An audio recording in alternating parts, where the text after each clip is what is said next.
November 12th, 2021, Mary Louise Conley. Good morning. I've run since 1982. I ran in high school too. I did the 440. And we came in second in the county in a couple years, and I did letter, but I wasn't that great.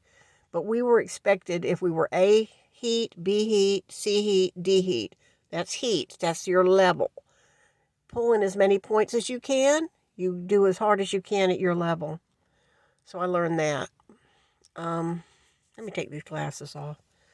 I run because I've run since 1982. After I left high school, I just ran.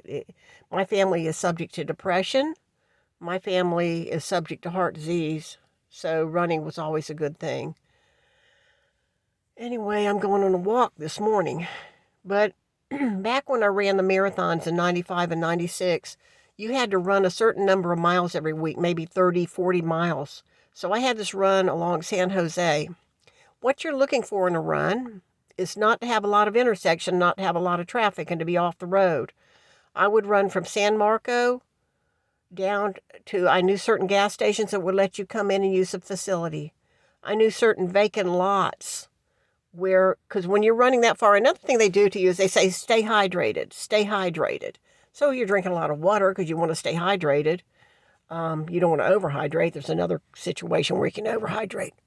Doesn't happen very often, but it can be life-threatening also if you're overhydrated. But anyway, so you run, and you know where the break points are. And if it's an out and back, what that means is you're running a straight line, and you know 1, 2, 3, 4, 5, 6, turn around, and you come back and you've done 12 miles. I actually could do 12 miles along San Jose. I also had a thing in Riverside, believe it or not, where I would, but you looking where there's not a lot of intersections. We have Doctor's Lake Drive, which goes out 4.5 miles from Kingsley's. You start at Kingsley, and somebody built it. I think it was Jack's Track Club built that years ago. It's asphalt. There's a railroad track on one side and a road that goes down sort of a embankment on the other side, and it goes all the way to Doctor's Lake. And it's marked. It tells you when you've done half a mile, a mile and a half, 2, 2.5, 2.25, 2.5, 3, 3.25, 2.25, 3/4. It actually is marked like that. So if you want to do 4 miles, you just run until you see the 2 mile part, do a couple of jogs and run back. Now, what do you look for there is, because there's a railroad track and there's only 2 intersections all the way down. So there's places along the wood line where people have tramped through. So if you go in the wood line about 15 feet, you got to look out for snakes in Florida and Georgia, because there are snakes. I've seen them along the trail. I've seen snapping turtles along the trail. I've seen regular gopher turtles along the trail walking, and a dead mole, actually. But anyway, and a lost dog, which I saved. But anyway, that's a long story. But anyway, so you go in about 15 feet. So the people going along the highway down the embankment can't see you, but you're covered from the back and the 2 sides, and if you have to take a leak, you take a leak. You cannot, if you're running in a fancy subdivision like San Jose, say, oh, God, I got to go. Well, actually, in Bay Meadows, there are places that their driveways are so long, they'll have like a wall or something like, oh, this is our entranceway, and they have like bushes and a mailbox or something. You might be able to, but I mean, you just can't go in somebody's yard and take a leak. You want to know where the spots are. So you have places that you know, whether it's an entryway into the woods, whether it's a building that's abandoned, the Jehovah Witness thing, they had a vacant lot there, a rabbit jumped away. Sometimes you have to take a leak. It's not every run you go on. Sometimes it's just a gas station or convenience store. They say they know you're going to come in, and you just look real, normal, and you should run into the credit union or something. Say, I'm going to go into the bathroom real quick. It becomes necessary if you run 39 years. There's going to be a moment when if somebody's having construction work and there's a porta potty, you step in, you step out. There's a certain way you look. I've read the articles on Running While Black. It's so unjust.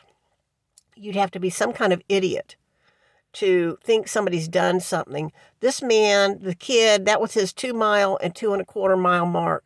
He ran into a subdivision so he wouldn't be in traffic.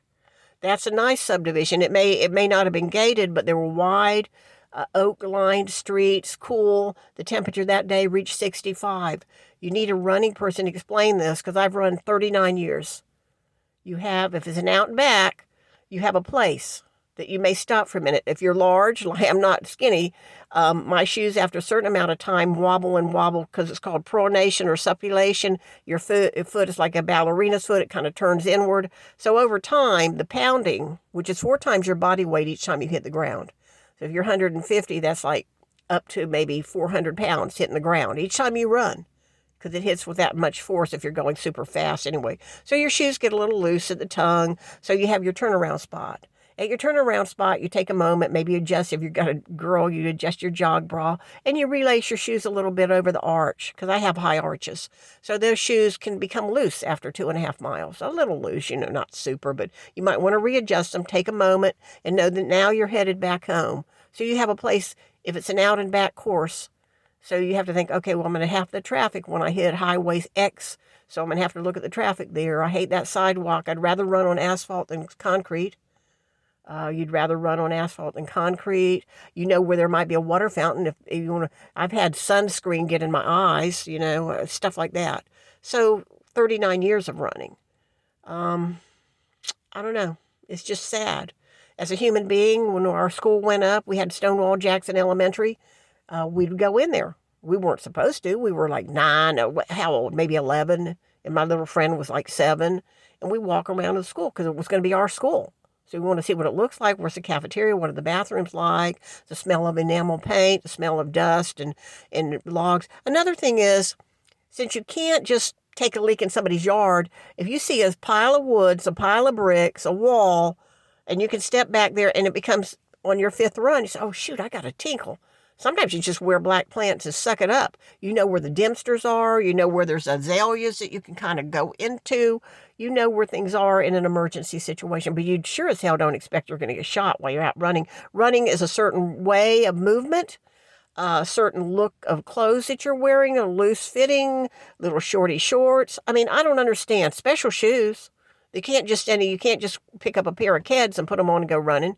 You really do have to have Reeboks or Saucony Jazz or Manzano or Nikes. You have to. I mean, it's not you want to spend money. I look for low, buy one get one half price or something.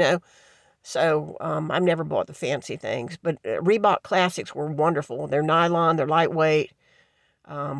Yeah, you try to keep your weight down because the more weight you have, the more pounding it is. It just doesn't make sense to me that 2 people would run after that person. I mean, it's ridiculous. First of all, what he's wearing negates any ability to carry anything. If he was carrying a circuit breaker or something, it'd be sticking out of his pocket. It was just ridiculous. It was morons. Now, I do feel sorry for the roadie guy because I think he's like, what the hell's happening? I don't know if he was all that. I don't know what he could have done to stop it. He may have thought, oh, yeah, they're catching a burglar. I'm going to go look at this. I don't know. I don't think his penalty will be as high as the other 2. But the other 2, to me, it was murder. Running's been a thing since the 70s. How can you not recognize somebody jogging? It's ridiculous. Thank you.